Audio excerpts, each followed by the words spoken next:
Fourth views, चौथा विचार, बाकी भारत माता की, भारत माता की।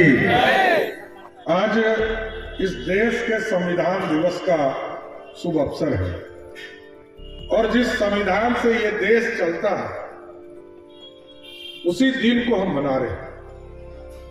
आज ही के दिन डॉक्टर भीमराव अम्बेडकर साहब ने, बाबा साहब ने एक पूरी रूपरेखा तैयार की थी कि भारत कैसे चलेगा। और 1950 में 26 जनवरी को जब इसको लागू किया गया, उस दिन से स्वतंत्र पूरी तरह रिपब्लिक डे के तौर पर हम मनाते हैं। आप समझिए कि संविधान से ही यह देश चलता है।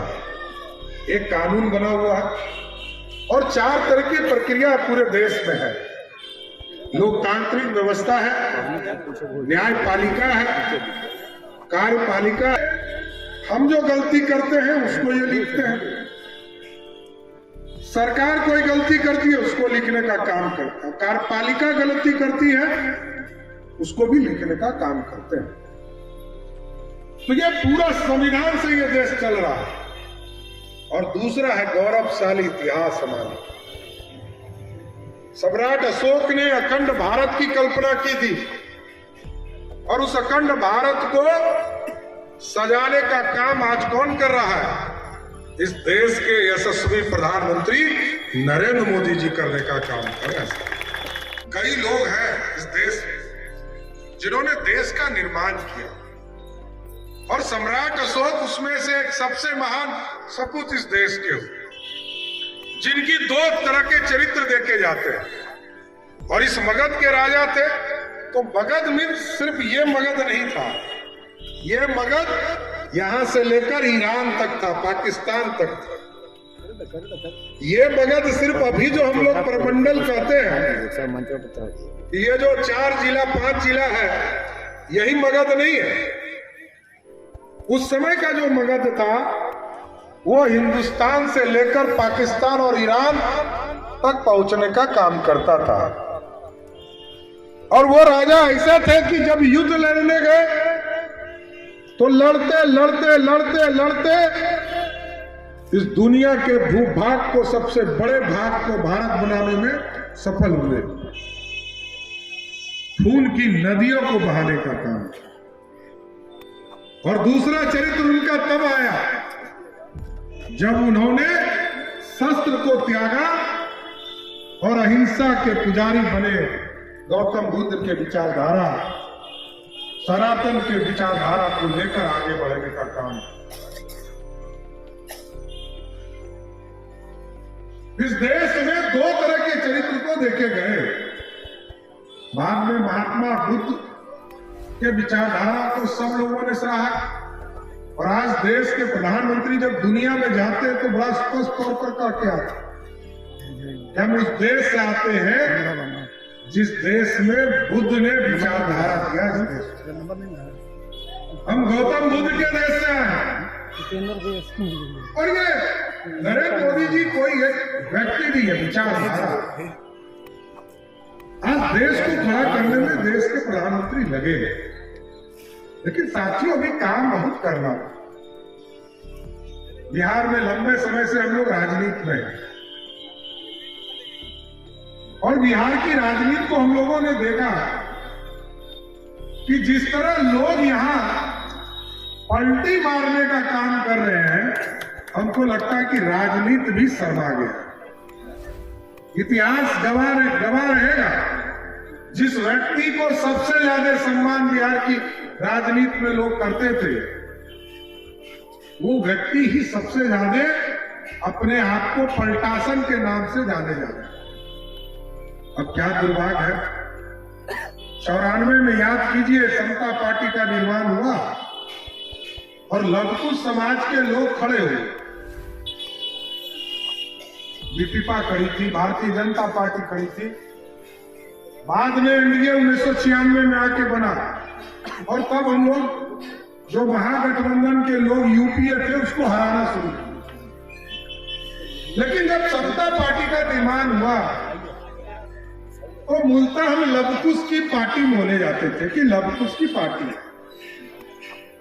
और अभी 2 चुनाव हुए साथियों। एक चुनाव हुआ गोपालगंज में, महागठबंधन जीता। पिछला चुनाव 2015 में महागठबंधन और बीजेपी लड़ी थी मोकामा, वहां हमको 12,000 वोट आया था। और इस बार कितना आया? हमको 63,000 वोट आया। और पिछले बार जब आरजेडी लड़ रही थी 2020 में, तो आरजेडी के प्रत्याशी को 77,000 वोट और नीतीश जी के प्रत्याशी को वहां 43,000 वोट पड़ा। इस बार जब चुनाव हुआ मोकामा में, तो महागठबंधन को 1,000 वोट बढ़ा। इसका मतलब है कि बिहार के जो राजा हैं, उनके राजनीतिक विरासत में भी 1,000 ही वोट रह गया। दूसरा वोट नहीं है, क्योंकि लवकुश समाज भी अब देश के यशस्वी प्रधानमंत्री नरेंद्र मोदी जी की तरफ देख रहा है। और इसलिए देख रहा है, जिस तरह हम टेंट में बैठे हैं साथियों, हमारे अराज, हमारे प्रभु श्री राम लगभग 400 वर्षों से इंतजार कर रहे थे कि टेंट में बैठकर कि कोई भगरत आए, हमको भी इस टेंट से निकालकर एक भव्य राम मंदिर में बैठाए। इसको किसी ने स्थापित किया, वो आदरणीय नरेंद्र मोदी ने किया। और हम आपको स्पष्ट करना है कि 2024 के 14 जनवरी को पूरे देश के साधु संतों ने तय किया है कि आप अयोध्या चलिए और 14 जनवरी 2024 से कोई भी व्यक्ति, पूरे देश का कोई भी व्यक्ति प्रभु श्री राम के भव्य राम मंदिर में पूजा करने का काम कर सकता है सच। और जिस राजा की गुणगान के लिए हम आज यहाँ आए, सम्राट अशोक की कल्पना, अखंड भारत का सपना पंडित चाणक्य ने देखा। और पंडित चाणक्य ने जिन्हें जो चीजों की स्थापना की कल्पना की, बाद के कालखंड में आजादी के बाद तो तोड़े गए हिंदुस्तान, 2 भाग में, हिंदुस्तान की 3 भाग में बटा, बांग्लादेश बाद में बना। और आज भी कश्मीर हमसे अलग था। लेकिन 2019 में जब आपने वोट दिया